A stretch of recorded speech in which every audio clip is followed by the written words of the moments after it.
እሺ አሁን ያው እዚህ ላይ መጀመር እንችላለን። አብራችሁ ተከታተሉ። ያው ጽሁፉን ይህን ቀጥታ ቴሌግራም ላይ ይልክላችኋለሁ።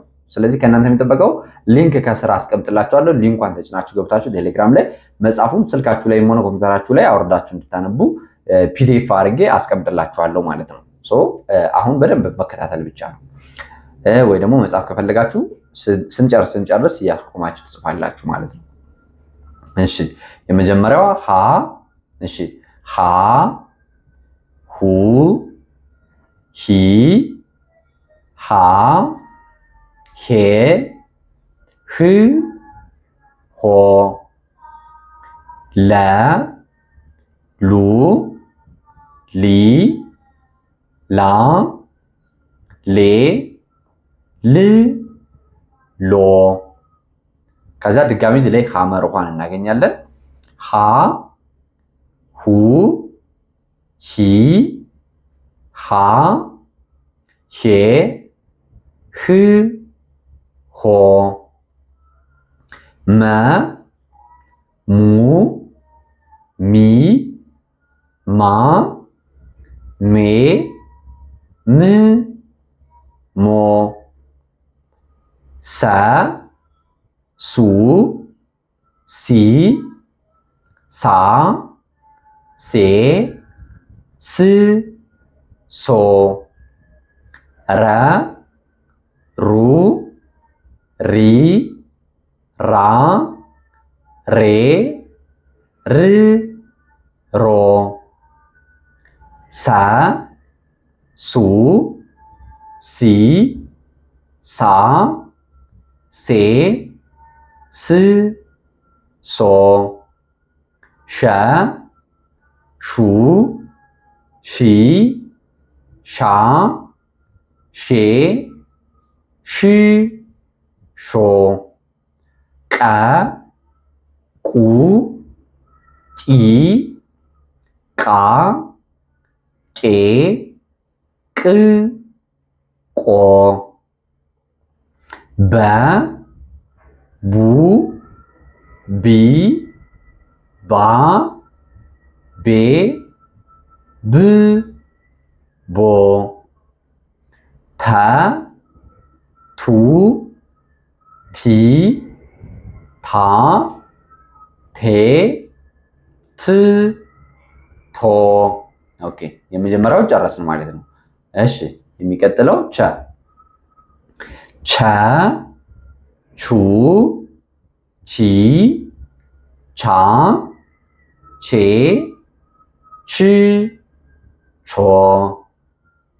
ሃ ሶስተኛዋ ማለት ነው። ሶስተኛዋ ሃ ሁ ሂ ሃ ሄ ህ ሆ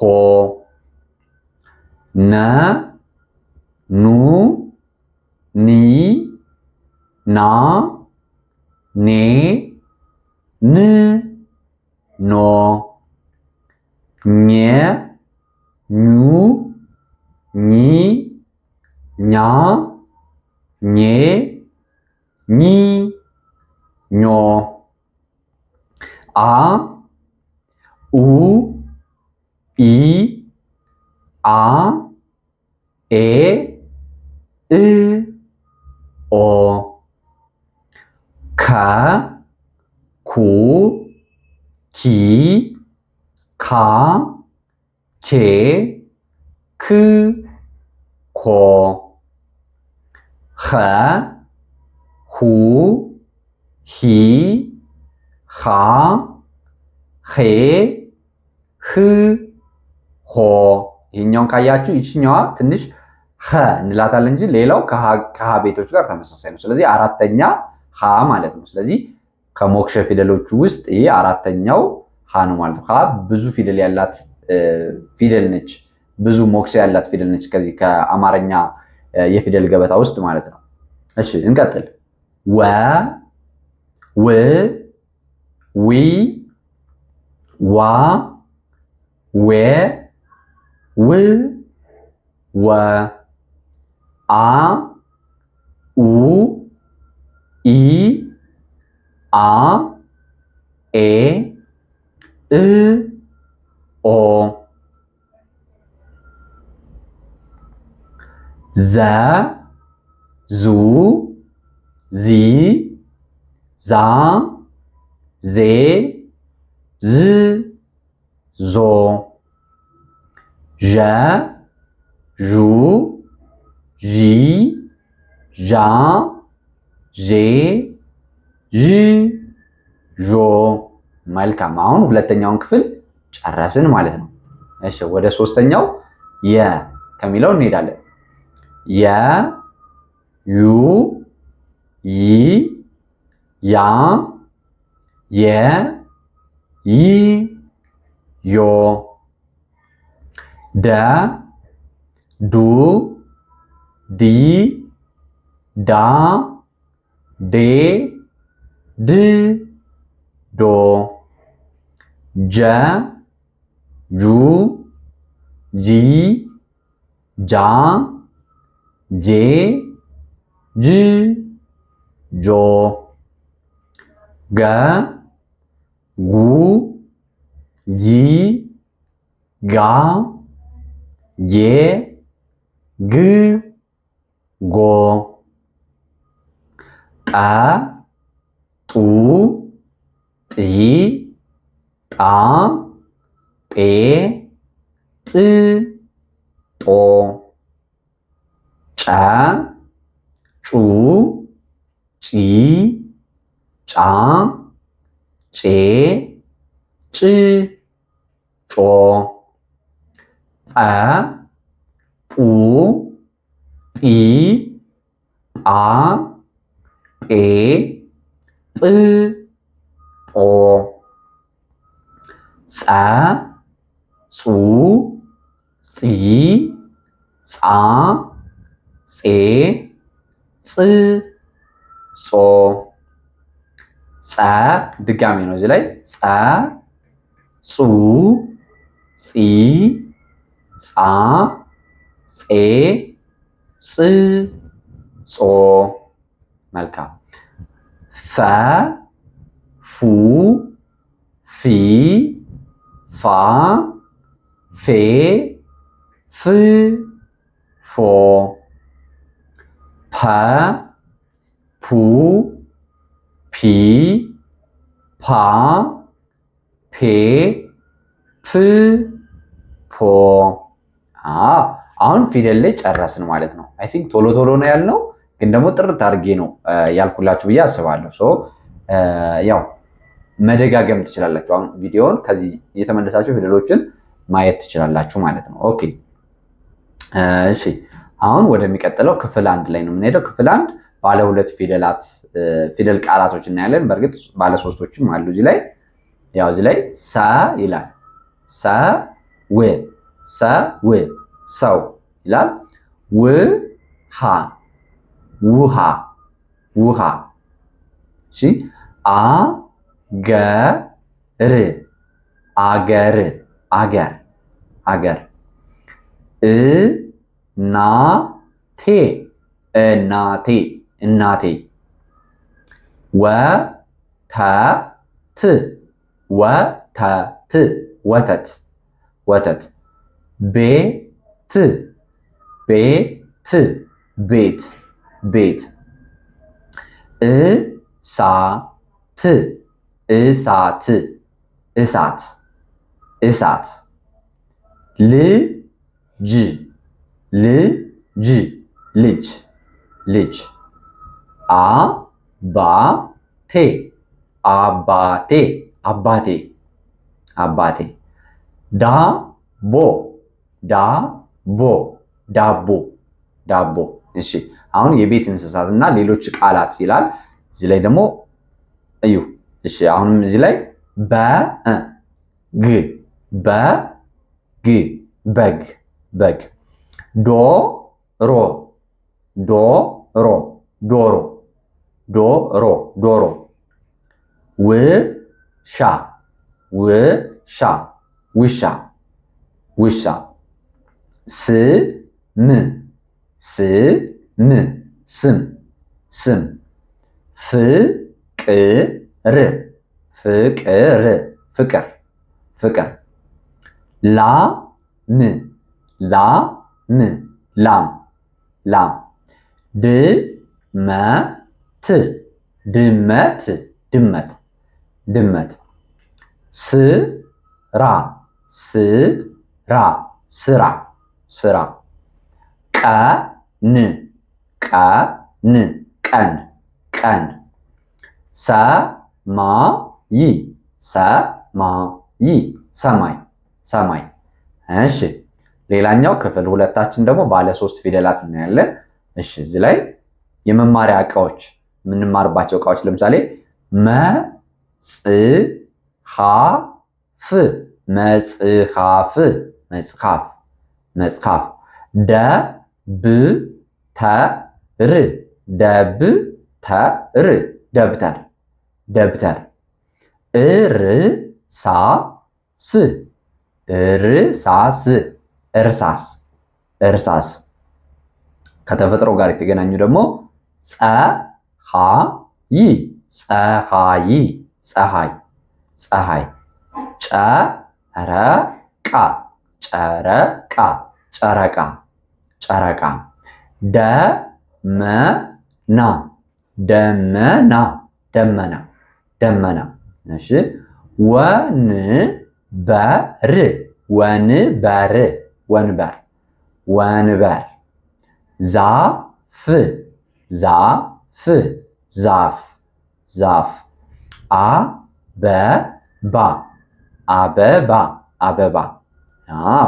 እሺ አሁን እነዚህን ካየን አብዛኞቹ ስለያየ ናቸው። ያው ባለ 3 ፊደል ቃላቶች ናቸው። በእርግጥ እዚህ ላይ አሁን ወንበር የሚለውና እዚህ በኩል መጽሐፍ፣ ደብተር የሚሉት እርሳስ እንትን ናቸው። ግን ስቲል ያው ዋናው ኮመን ይሄ የተለመዱ የምንጠቀምባቸው በአጠገባችን ያሉ እቃዎችና ነገሮች ናቸው ማለት ነው። እሺ ወደ ክፍል 4 ደግሞ ቀላልና ጠቃሚ አጫጭር ሐረጋት እናያለን ማለት ነው። ለምሳሌ አሁን ሰላም ነው ሰላም ነው እንላለን። ሰላም ነው። እሺ መደበኛ የሰላምታ መለዋወጫ ሐረግ ነው።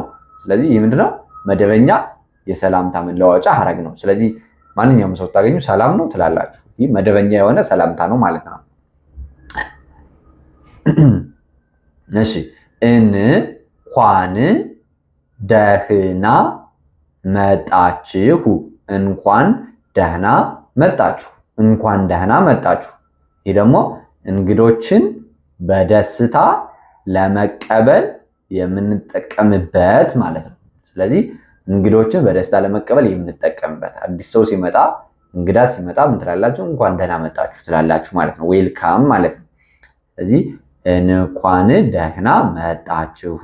እሺ ከዛ ይቅርታ አድርግልኝ ይቅርታ አድርግልኝ ይቅርታ አድርግልኝ። ይሄ ደግሞ ስህተት ሲፈጠር ይቅርታ ለመጠየቂያ ይለናል ማለት ነው። ስህተት ስትሰሩ ይቅርታ ትጠይቃላችሁ አይደለ? ስለዚህ ይቅርታ አድርግልኝ ብላችሁ ትጽፋላችሁ ወይ ደግሞ ትጠይቃላችሁ ማለት ነው። መልካም። ቀጣዩ ደግሞ ምን ትላላችሁ? የሰላምታና የማህበራዊ ግንኙነት ሐረጋቶች ናቸው እነዚህ ራሱ ትላላችሁ።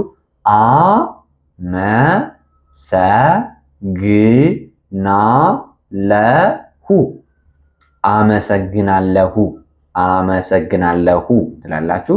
ለአገልግሎት ወይም ለጥሩ ነገር ምስጋና ማቅረቢያ። ያው ለአገልግሎት የሆነ ሰው ሲያገለግላችሁ ወይ ደግሞ ሲጠቅማችሁ ምን ትላላችሁ? አመሰግናለሁ ትላላችሁ ማለት ነው። ለጥሩ ነገር ምስጋና ማቅረቢያ ነው ይሄ ቃል ማለት ነው።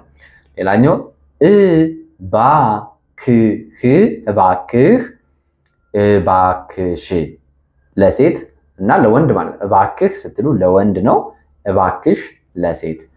በትህትና ለመጠየቅ የምንጠቀምበት ሐረግ ነው ማለት ነው። ይሄ ደግሞ ትህትና ዝቅ ብላችሁ ሰዎችን ስትጠይቁ እባክህ ወይ ደግሞ እባክሽ ብላችሁ ስትጽፉ ወይ ደግሞ ስትጠይቁ ነው ማለት ነው። ሶስተኛው ደህና እደሩ ደህና እደሩ ደህና እደሩ።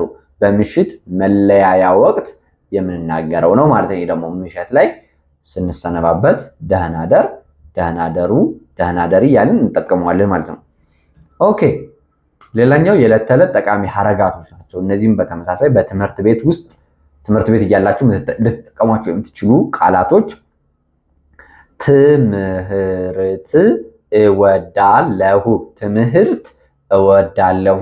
እስቲ ኮሜንት ላይ ተጽፉልኛላችሁ። እነዚህን አብዛኞቹን ጻፉ ከስር እያስቆማችሁ አንዳንድ ቪዲዮውን ከስር ተጽፉልኛላችሁ። ትምህርት እወዳለሁ ትላላችሁ። ጋር ትምህርት እወዳለሁ።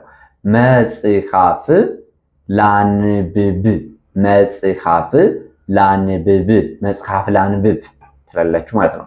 ሶስተኛ እሺ ይሁን፣ እሺ ይሁን፣ እሺ ይሁን ትላላችሁ።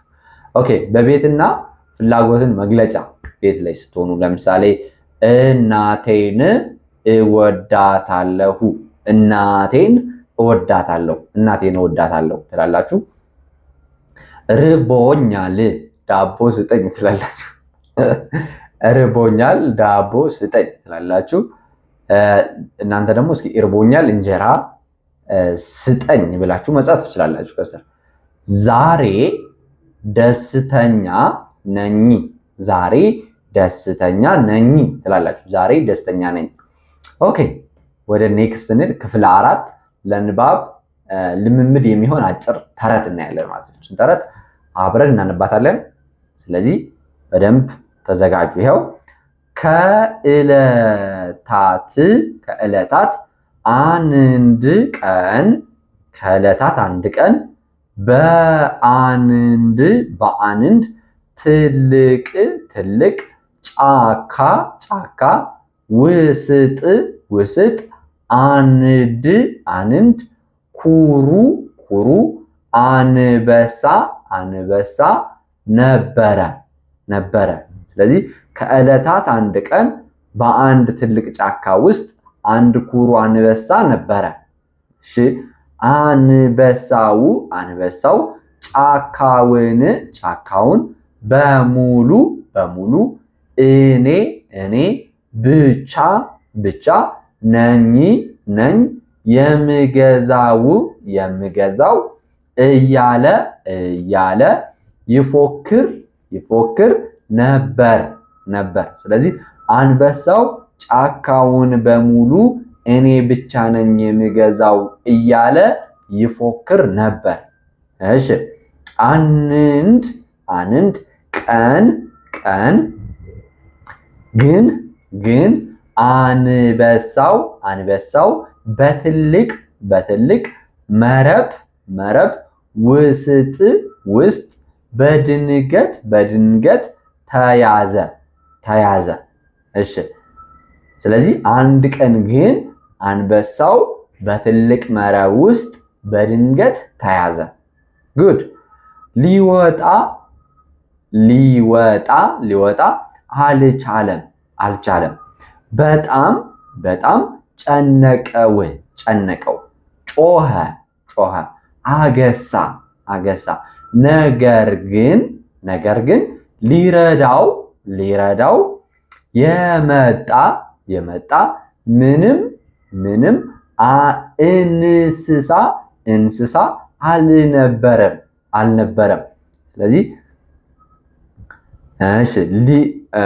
በጣም ጨነቀው፣ ጮኸ፣ አገሳ።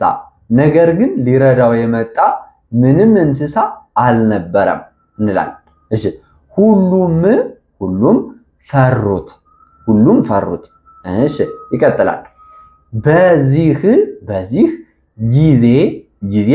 ጊዜ አንዲት ትንሽ አይጥ በዚያ በኩል እያለፈች ነበር። በዚህ ጊዜ አንዲት ትንሽ አይጥ በዚያ በኩል እያለፈች ነበር። በጣም ጥሩ። እሺ ከዛ የአንበሳውን ጩኸት ሰማች። የአንበሳውን ጩኸት ሰማች። እሺ ወደ እሱ ቀረበችና አይዞህ እኔ አወጣሃለሁ አለችው። ስለዚህ የአንበሳውን ጩኸት ሰማች፣ ወደ እሱ ቀረበችና አይዞህ እኔ አወጣለሁ አለችው ይለናል። እሺ አንበሳውም ሳቀባት አንቺ ታናሽ ፍጥረት እንዴት እኔን ታድኝኛለሽ አላት። ስለዚህ አንበሳውም ሳቀባት አንቺ ታናሽ ፍጥረት እንዴት እኔን ታድኝኛለሽ አላት። እሺ አይጧ ግን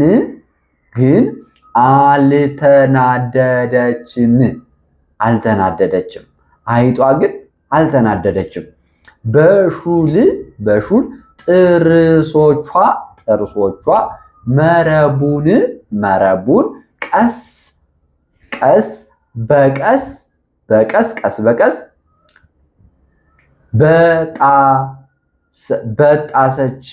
በጠሰችው። ስለዚህ በሹል ጥርሶቿ መረቡን ቀስ በቀስ በጠሰችው። አንበሳውም ከመረቡ ወጣ።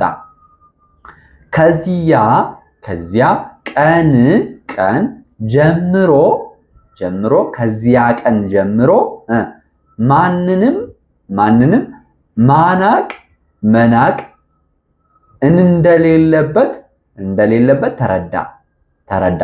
ከዚያ ቀን ጀምሮ ማንንም መናቅ እንደሌለበት ተረዳ ይለናል ማለት ነው። አሁን ደግሞ ፈጠን ብዬ አንዴ ልድገምላችሁና ልጨርስ።